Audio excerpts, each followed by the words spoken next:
Good evening, everyone. My name is Debbie Cavanis. I'm the Director of Alumni Relations at SUNY ESF, and welcome to In the Loop. This evening, we are highlighting the Department of Environmental Studies here at the college. And before we get started, I just want to go through a little housekeeping issues. Just wanted to let you know that this broadcast is being recorded and it will be available for viewing afterwards. And it is also live on our ESF YouTube channel. It's ESF Alumni Association is the name of the YouTube channel if you'd like to follow us and be notified when these programs come on later. And we will also be saving time at the end of the broadcast for questions. So you have two ways of asking a question. One, if you would like to ask one through YouTube, you need to be sure that you are logged into your Gmail or YouTube account. You can type the message right in the chat box and we'll get to it at the end of the program. However, if you would like to just email us, you can email us at alumni@esf.edu. Email your question and we'll get that into the queue for answering at the end of the program. So again, thank you everybody for joining us tonight. And let me bring in my first guest, Dr. Teresa Selfa, who is our chair of the department and also a professor. So welcome, Dr. Selfa. Thank you for being here tonight. Thank you. So I know that you may be new to people watching us. You've been chair for a couple of years, but I know that maybe you aren't familiar with everybody or everybody isn't as familiar with you. So can you give us a little bit of a background of how you came to ESF, how you became chair, kind of introduce yourself? Sure. Thank you. So I came to ESF in 2010. And prior to here, I was a professor at Kansas State University in Manhattan, Kansas. I was in the Department of Sociology. And so I came here as an assistant professor in 2010 and worked my way up, became a professor, and was also the associate chair for a few years. And then in 2021, I became the chair of the department. So I've been the chair. This is the start of my fourth year. And so it's been interesting. A lot of changes that I'm going to be excited to talk about. A lot of new faculty during my time as chair. A lot of changes at ESF in Marshall Hall, which has been amazing. So yeah, a lot of exciting changes. Oh, well, great. Well, weren't you lucky to become chair during COVID? Yeah, that was an experience. Yeah. I'm glad you're still here. Yeah, I know. Yeah, and speaking of the changes in Marshall Hall, during homecoming at the end of September this year, we're going to be doing tours of Marshall Hall. So if any of our alumni want to come back to campus and see it, it's a phenomenal restoration and renovation project. So that's great. So yeah, do you want to talk about, I know, what is it? It's this Wednesday already. Monday, we started welcoming back new students, and I think transfers will come in at the end of the week, and then our returning students will be in next week. So do you want to talk a little bit about, our incoming class of students that we have? Sure. Yeah. So today we met our first year students, and our graduate students we met on Monday, because the graduate students always come a few days early so they can get some training and orientation about being a teaching assistant and that sort of thing. So this afternoon we met our new students. We have 30 first-year students, and on Friday we'll meet our transfer students. We have 7 transfers, so together we will have 37 new students, and we have overall 145 students. So we're at a pretty good number in the department. We saw some numbers yesterday. President Mahoney, it looks ESF is definitely kind of on an upward trajectory now in terms of our overall student population. So that's great, especially at the undergrad level. The grad students still need to rebound a little bit from kind of the COVID. I think when so many international students couldn't come into the country, we really had a dip in graduate student numbers. But yeah, we have a great class. Was really exciting to meet them today. Let's see. I guess I'll just give you a few bits of overview about the undergraduate program. But Dr. Feldfosh Parker, who will join us later, will give us some more details. But currently, we have 2 undergraduate majors. We have environmental studies, which is the traditional Bachelor of Science degree that we have offered for as long as the department has been here. But about 4 years ago, we also started offering the Bachelor of Science in Environmental Education and Interpretation. And that was a program that was in the biology department, and it was a campus decision that it actually fit better in this department with our emphasis on engagement and communication. So it moved to our department. I also would like to talk a little bit about all the changes in our faculty, which have been tremendous in the last 4 years, I guess I would say. So we hired someone, Dr. Sherry Dan, to be the coordinator and teach courses in environmental education and interpretation, because we didn't have any coursework in that prior to about 4 years ago. And then we've hired a lot of assistant professors. On campus, we've been having these cluster hire initiatives. So we have hired faculty in it's a cluster called Urban Sustainability and Climate Justice. So we've hired some faculty in climate justice area, Indigenous Environmental Science. We've hired 2 faculty in that cluster. And then, the other cluster is the Water Science cluster, Water Science and Policy. So we hired a new assistant professor, Water Policy and Governance.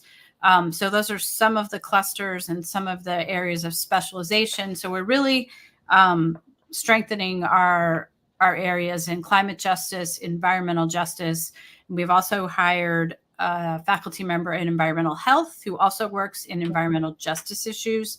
And then environmental communication. So we've really had just about a complete turnover, and we have a lot of new assistant professors. So it's a really exciting time, I think, in the department for the faculty, but also for the students to have so many new professors. So that is exciting. Can you talk a little bit about, and you mentioned cluster hires, and kind of how that works? I know from my point of view, I mean, you're working with different departments. So yeah, can you talk a little bit about that? So that is an initiative of our new provost. Well, I guess he's not so new anymore, but he's been here a couple of years now, Dr. Sam Mukasa. And so the idea is to bring faculty in different disciplinary areas, but on a common theme or cluster area that's broad enough. So it could potentially cover different departments, but the idea being that together there's kind of a greater complementarity and synergy between the faculty in these different departments. And it was actually a process of proposal writing. So it was somewhat of a competition to write the proposals to create these new cluster areas. And certainly, I mean, water has always been a strength at ESF, but that was a very broad cluster. I think there were 7 faculty hired across maybe 5 departments. So that was a really super diverse one. The urban sustainability and climate justice was a cluster across landscape architecture, chemistry, and environmental studies. And then the Indigenous environmental science is still ongoing. There's still an opening for one more faculty member, but that has been between environmental studies and environmental biology. And that's really in partnership also with the Center for Native Peoples and the Environment. So yeah, those are all the clusters that we've been a part of. And there's a couple of more that are, I think, kind of on the docket for upcoming hirings. Yeah. Well, that's great. That is exciting. You guys seem to be collaborating all over the campus on some of these cluster hires, which is really exciting. I think for our students too, to be able to take courses and work with faculty in a number of different areas as well. So yeah, very exciting. So I know you mentioned the undergraduate program. So I'm going to bring on Dr. Andrea Felsposh, who's going to talk a little bit about our undergraduate program with you. I'm going to step off because I think you can run this much better than I can and get out all of the information. And then we'll move on to our graduates department after that. Okay, thank you. Thank you for joining us, Andrea. Oh, not a problem. Thank you for having me. So, Teresa, if you would like me to just kind of go through the 2 different majors that we now offer. Yeah, and then I actually, I did have some information about the types of jobs that our undergraduates are getting after they finish the program. So yeah, I was thinking if you go through the 2 majors and then within environmental studies, the different option areas, and yeah, what kinds of courses are offered in each option area, that sort of thing. Yeah, for sure. So as we've already mentioned, 2 different majors in the environmental studies department. We have the environmental studies, a Bachelor of Science in environmental studies, and then we have the Bachelor of Environmental Education and Interpretation. It should be noted that both of these are a Bachelor's of Science. And so when we talk about environmental studies, which seems kind of like a broad, nebulous area of interest, but really for the program here at ESF, this program integrates the social sciences, humanities, and the natural sciences. And so we're really interested in kind of understanding or addressing and even potentially resolving environmental issues. But the emphasis truly is on the human dimensions of these issues. So we're thinking about not only policy and decision making, but how things are communicated, the roles that education plays in this. So really those social or human oriented dimensions. And I would also like to say that the environmental studies department at ESF has an interdisciplinary composition. So we have people from the different social sciences and humanities represented in our department, such as sociologists, communication specialists, people from public administration, planning, geography, and I'm probably missing a few that are also in there. But also, I think it's important to note that some of our faculty, thinking about myself in this capacity, also have interdisciplinary training. So I actually have background in the biological sciences. And this is relevant when we're talking about kind of bringing different disciplinary lenses into discussion about these really complex, messy issues. Also, we're really focused on practical application. So it's not just kind of talking about what's happening in the world, but what we can actually do about it in the world, meaning that we're really interested in our students becoming leaders. And then we are also provide a lot of different possibilities for employment, which Dr. Selfa will be talking about here in a little bit. But what also is unique about the environmental studies program as we have it structured here at ESF is that we have 3 different concentration areas. The first concentration area is environment, communication, and society, which it's drawing from disciplines such as communication, sociology, geography, but it's really kind of talking about how do we engage in these complex issues. Environmental policy, planning, and law, I feel like those terms are pretty self-explanatory in that we have students that are in this area that will become, community planners, or we've had a lot of students that end up going off to law school to focus on environmental law. And then we have a third option area, which is a bit of an outlier, but because we have a separate environmental science program degree area at ESF, the natural systems applications concentration area is really a hybrid where our students are getting, the policy, communication, and kind of critical issues from the social side, but they're also focusing on, the disciplines that feed into the biological and physical sciences. So they're kind of bridging disciplinary boundaries that way. And again, it should be noted, it's a bachelor's of science. So that means our students are still getting the math, they're still getting the biology, chemistry, ecology, statistics. These are things that are really important foundational knowledges that play a role in understanding the complexities of environmental systems, which the social systems kind of layers on top of that complexity. So we're really dealing with the whole messy business there. So that is our 1 degree. Our 2nd degree is the Bachelor's of Science in Environmental Education and Interpretation. So this is focusing on education and interpretation of the science and the natural environment to a diverse public of all ages. So it's not just focusing on, kids K through 12, but this could be, putting on programming for adults or in very different communities from urban to rural settings. This program is grounded in the natural sciences with skills that are focused on communication and non-formal education. And I want to differentiate between formal education, which you think of,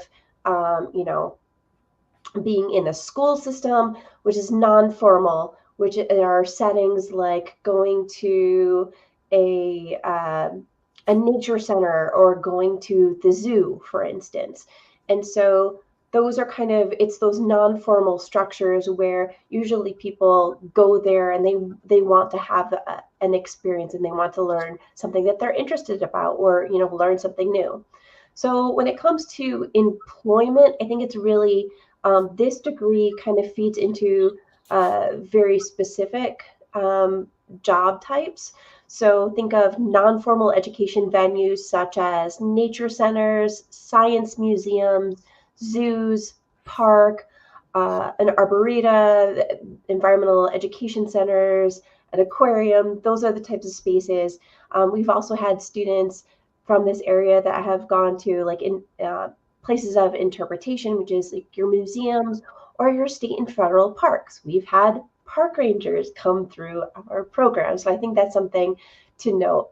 But again, it's a bachelor's of science. So you're still getting those foundational courses in biology, chemistry, ecology, but then you're mixing in the social sciences and humanities, environmental education, interpretation, as well as outdoor recreation in that area. Students in this degree program also take directed electives, and these are in the subject areas of conservation biology, advanced communication, advanced interpretation, ecosystem diversity, and then they also take courses on diversity, equity, inclusion, understanding that we are meant to be putting on programs for all audiences and making sure that the content is relevant for different people that are wanting to seek out these experiences. So that's the 2 degree programs that we have in the environmental studies program. So Teresa, if you have anything else that you would like to add there. Yeah, I'm just going to give a little bit of information about the types of jobs. You've already touched on some of them, park rangers. But given that we have real strength in communication, like Andrea mentioned, as well as policy and planning, we have quite a lot of students who go out to become city planners, in cities like Syracuse, Ithaca, also working, as a climate justice project manager for a local non-governmental organization, working as a communication specialist for the U.S. Forest Service or engagement coordinators for other federal agencies, the DEC, the Department of Environmental Communication, of course. A lot of our students go to work for the DEC. Another one of our students who is in the natural systems application concentration area, went to work as an epidemiologist in the New Jersey Department of Health. So, and then also environmental lawyers or working as, staff people in environmental firms. So really quite a broad range of jobs. And I think the skill sets that students learn are not only, the science, but also policy and how to communicate and maybe engage with all kinds of audiences around the environmental issues. So I would say our students do a lot of interesting things and pretty diverse. So yeah, that was basically what I wanted to add to what you had, what you talked about, Andrea. Yeah, and there's some courses that teach, very specific skill sets. So for instance, one of my courses, we really get into conflict management skills, conflict management and resolution. We also have a course in environmental journalism. So we have a lot of excellent writers in our department, which is a really huge strength. And so there's those outlets as well. And also, I'm just thinking a student, I just got a message on LinkedIn from a student who graduated probably 8 years ago who does energy system auditing, and so a lot of great opportunities, but it's really how you kind of shape the courses that you select in the concentration areas, especially in the environmental studies degree, that shapes, the job opportunities that are available to you in the future. Yeah. Do we want to talk about the graduate program now? Hi. Hi, Paul. Hi, Paul. See everybody here. My name is Paul Hirsch. I'm the graduate program director. Let's talk a little bit about the graduate program. So ES faculty, we serve as major professor for graduate students, both in environmental studies programs and in GEEPS programs. GEEPS, as you may know, stands for the Graduate Program in Environmental Science. It's the interdisciplinary space at our institution. We think of an environmental studies graduate student as anyone who has their major professor as someone in our department. So by that measure, our faculty currently serve as major professor for 71 graduate students. 18 of those are brand new that we've just been meeting and are excited to meet them. Of that 71, to give you a sense of the breakdown, 24 of them are MS, master's students, research master's students. 23 are PhD students, and 23 are MPS, Masters of Professional Studies / certificate students. So you can see we kind of have 1/3, 1/3, 1/3 between PhD, research masters, and then really professional oriented master's degree. Now, the other key piece is we also have online students, and I'll break that down for you more in a bit, but just in terms of the big picture numbers. So out of those 23 MPS or certificate students, 18 of those are fully online students. So that works out to about 25% of our graduate student population is in the fully online space. So it seems like a healthy number. We really use the online space to expand really the access to our programs. And I'm really proud of the way that we've done it, that really complements and adds to and strengthens our existing programming, both at the faculty level and at the student level. So I'll tell you a little bit more about the online programs. We've been at the online game for about 9 years now. So we've had a chance to develop things, try things out. We currently offer 3 fully online advanced graduate certificates, and each of those, by certificate, it each has 3 courses in each one of those. And those are in science and environmental communication, which Dr. Parker teaches in, environmental leadership, which is the certificate I developed and teach, and then one in environmental justice and inequality, which is our newest one. And if a student does all 3 of those certificates, we call it a stackable model. So if a student were to take all 3 of those certificates, which would be 9 total courses and a capstone, so really 10 courses, they would earn a Master's of Professional Studies in environmental leadership, justice, and communication. So that's what we mean by our online certificate programs and our online MPS programs. Over 40 students, I think the number's up to 50, but don't quote me on that yet, but I know the number is over 40, who are otherwise, these are students who are not matriculated at ESF in another program. They came here just through the online programs. And over 40 of them have completed 1 or more graduate certificates, and over 100 otherwise non-matriculated students have taken at least 1 course through our online programs. And the students in those programs really represent unprecedented diversity in terms of who's accessing our programs. We have teachers, librarians, environmental specialists, retired or retiring professionals, recent college graduates who are working full-time, not ready to go to graduate school full-time, but they can do a class or 2, people working in state government, industry, nonprofits across New York State and outside of it. We have people in different sectors of government, transportation, energy, automotive industry, public relations, human resources, people in environmental education, and the affordable housing industry. So really, it's really wonderful to have in a class, and these classes are also our core classes. They're not distinct from our core classes. So in Dr. Parker's class in advocacy campaigns and conflict resolution, she may have half or 2/3 being full-time students, and the other maybe 1/3 to a half being people who are doing the certificate of the kind of non-traditional students that I'm speaking about. And it makes for a nice, vibrant mix of people and a really nice interchange. And so to point to that, I think one thing that makes it unique is that vibrant mix of students. And the other thing is it's people like Dr. Parker and me. It's our full-time faculty who are teaching our online program courses. We're not kind of hiring out to do this. We're doing it just really as part of our teaching load. And that really allows us, in environmental studies in particular, that allows us to really bring the social science perspectives that we've been developing in our careers and our research to bear on helping students, gain that professional capacity.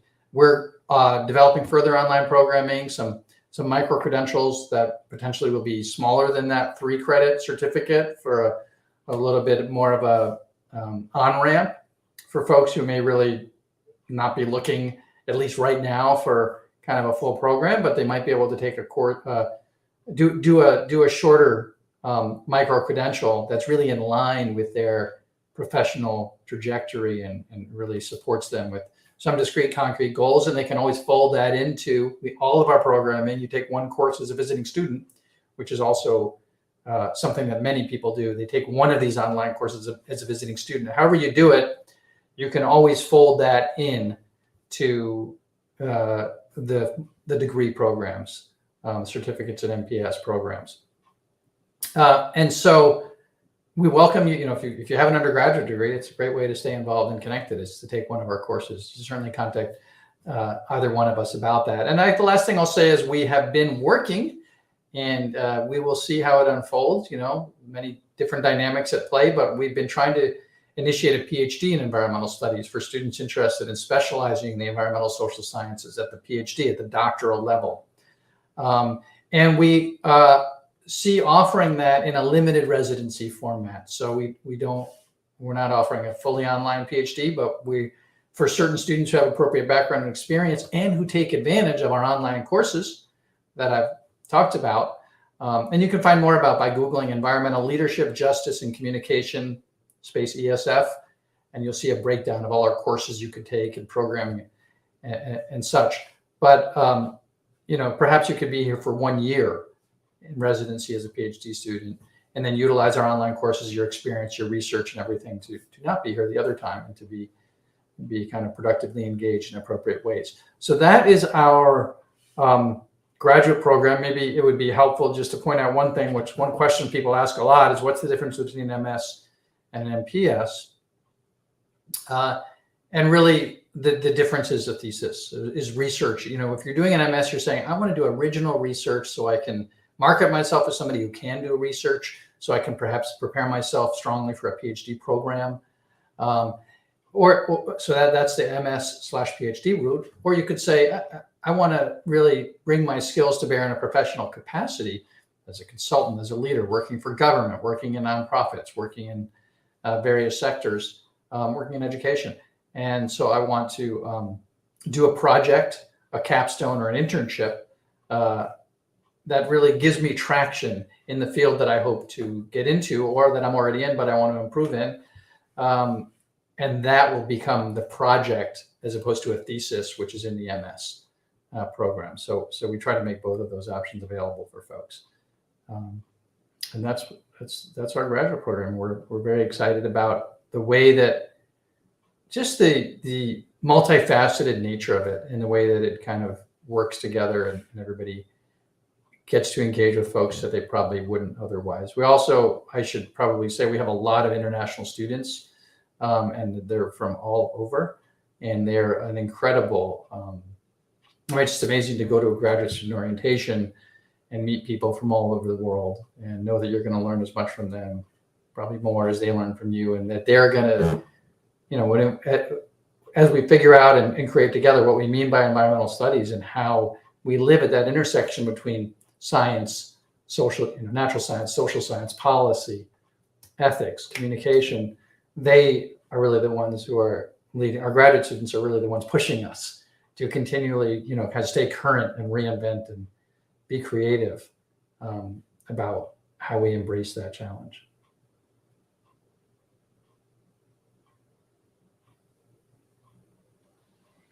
So I'm going to hop back on for a second.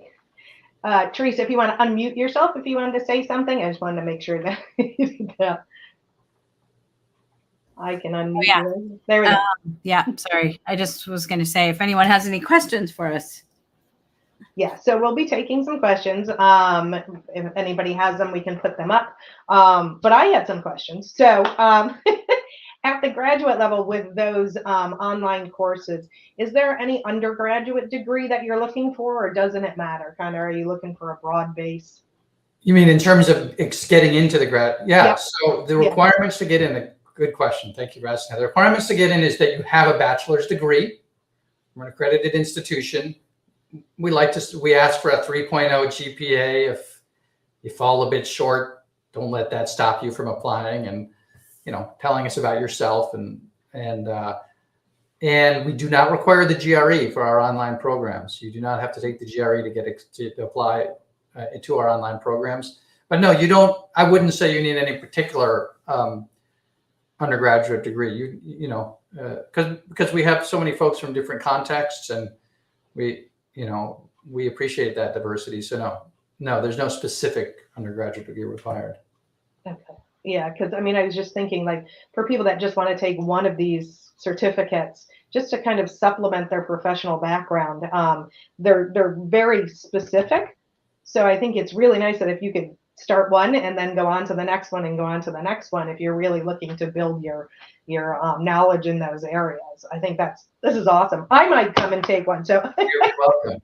Yeah. I might be in your next class. And then Andrea, I wanted to ask you, because I hear this a lot, is the ability for our scientists to communicate to laymen. So to communicate to the general public in terms that makes it understandable and gets our point across in a scientific manner, but in a manner that people can understand. Is that are you training our students to do that? Yes, and more, I would say.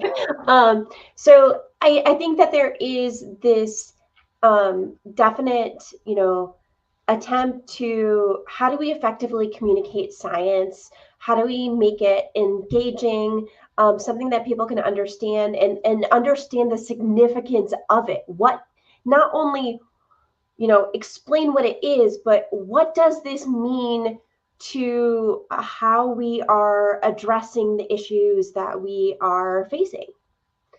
But I also think that what we really encourage is that there's multiple forms of valid information that needs to go into these decisions. And so there's different ways of kind of knowing and understanding these systems, and that all of that information is relevant. And so when I teach courses about, public engagement and how we address environmental issues, it's how can we bring all of these different knowledges, and think about, like, each little nugget of knowledge is a piece to a puzzle. And how do we, not only assemble the pieces, but start to put the puzzle together with what we know about the situation. And so I think it's not only does everybody have some relevant piece of information to bring, but everyone has something to learn. And so, I might come in and have a lot of knowledge of a biological system, and I can share that information and make sure that that information is accessible to different audiences.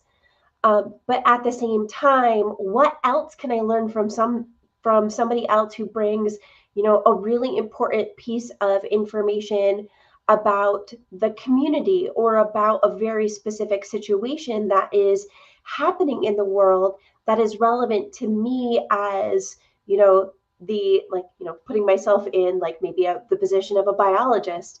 What can I learn from them too, so that it's a more universal learning and experience and that we are learning to incorporate a diversity of voices in these situations. So yeah, I would say definitely, and communicating science can be a difficult challenge, but it's really fun and engaging, figuring out ways of engaging. So, also incorporating different ways of communicating. So, for instance, I was working with some of our fisheries ecologists and the toxicologists in the environmental biology department, and we sonified data from the otolith, which is a fish's ear stone, which carries a lot of information about the environment in which they live, including is that environment oxygen rich or oxygen poor, which we would call a hypoxic situation. We figured out a way of sonifying that data, putting it to instrumentation as a way of showcasing and letting the fish speak for itself almost of what it's experiencing, and understanding that communication isn't just the communication of facts when we're communicating science. There's also a real emotional element to that. So let's take advantage of all of the tools that are available to us to explain the situations that that humans are facing and the environment in which we live are facing. So it's just one fun little example. And if anybody wants to look at it, we have a website called Project Breathless, because the fish are losing their breath. And you can hear the cod songs. These are Baltic cod from the shores of Sweden, and you can hear them sing. Did you say you can hear them sing?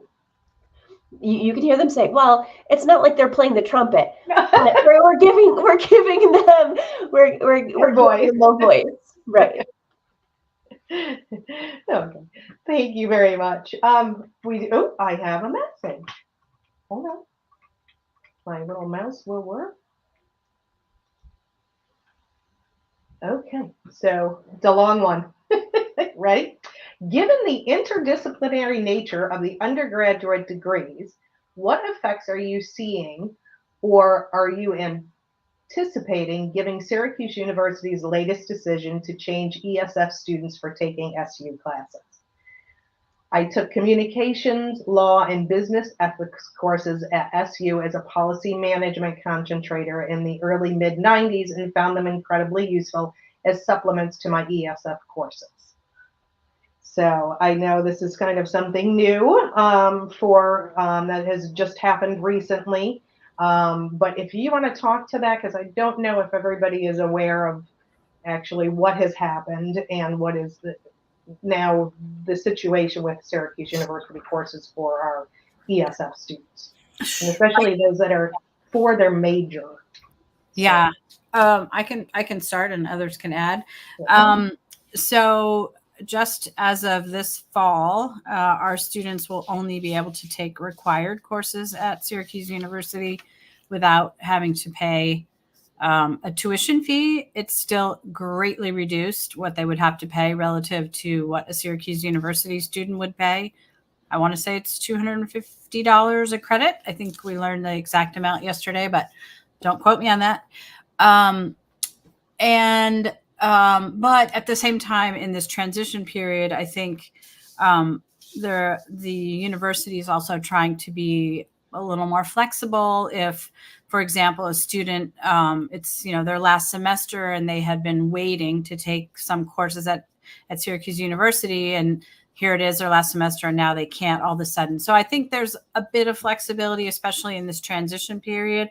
But the other thing I would say is that I don't know exactly what was going on in the early mid 90s, but I think we have a lot more faculty now in our department. We offer a lot more courses and a great diversity of courses. And I think we're also trying throughout the campus to add in other types of courses to fill in some of more of the general education and more humanities-based courses that students might have taken at Syracuse. I mean, I see the student took ethics. We have an ethics course. So anyway, we have communication. So I guess, yeah, it is an incredible benefit to take courses at Syracuse University, but I think we do have a lot more offerings, a lot more faculty now, and we are, trying to be creative. So. And also, I believe the charge is for, so they're not charging if it's required for their program degree. Right. Those are still free. Right. But if they want to take additional courses outside of that, that is what they would. And I believe it's at 1/3 of the price. I'm not quite sure. Yeah. So Maybe I think it's like at 1/3 of the price of what an SU student has to pay for their course. Yeah. Right. So I have the exact numbers that I was looking up. So yeah, there is an additional cost, but it's still an 87% discount. So I to explain it, the per credit hour cost is $2,773 for a Syracuse University student. Our student would not pay that. They would pay $355. So it's a quite substantial difference. And then I also want to just kind of second what Dr. Selfa said, in that we have really ramped up our offerings at ESF. So I would say that, and then also by nature of having faculty who are newer to the institution, they're bringing a lot of things that are hitting upon the content that students are looking for now. And so we're constantly having to revamp and keep up with what students are interested in. And sorry, my dog decided to visit right there, so I apologize for that. But we're really trying to address those needs. Thank you. I don't see any further questions right now. Is there anything that you want to finish with, Teresa? If you want to wrap up, and then I'll do a wrap up as well. I don't know. I think we've done a pretty good job of summarizing where we are. I think just again to emphasize that it's a really exciting time in our department. Because we have so many new people and great old people. Like, I came in 2010 and Andrea and Paul came in 2011. So we're some of the old timers in the department now. But yeah, and it's, I think we have a lot of exciting things going on in the department. Oh, I know there is one other thing I wanted to mention. It built on some of what Andrea was talking about in terms of environmental communication. We also have the digital storytelling studio, which is right, in Marshall Hall, right down the hall from the main office. And that was really kind of the brainchild of Bennett Whitmore, who used to be the department chair. And our students, not just in our department, but across the campus, students work on a lot of projects about how to communicate environmental issues, environmental science, and podcasts and videos and like print journalism. And we always have students enter into the what's it called? The Storytelling Fest at Planet Forward. Yeah, Planet Forward. Planet Forward, yeah, at George Washington University every year in Washington, D.C. So that's a great asset as well. And relative to a lot of the other universities who participate, we're pretty small, but we're mighty. So we often do really well. We get our students get into the final stages kind of thing. So yeah, anyway, that's another, I think, great, it's not within the department, but it's certainly kind of adjacent to the department. So I wanted to mention that. Yeah. And Planet Forward information is online too. So if you can go in and you can read some of the synopsis of what our students have presented over the years, it's very exciting.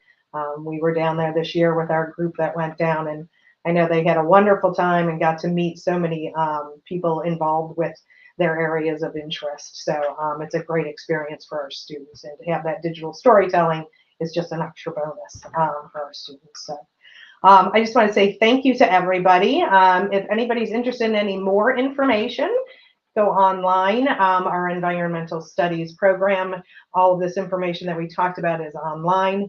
I know I've already asked them this, so if anybody would like to ask further questions of Teresa, Paul, or Andrea, they are willing to speak with anybody. If you'd like to get in touch with me, again, I am at alumni@esf.edu. So if you shoot us an email, we can certainly forward it, or you can find them on the website as well. So thank you, everybody, for joining us this evening. And hopefully we will see you soon. So thank you. Thank you. Bye-bye.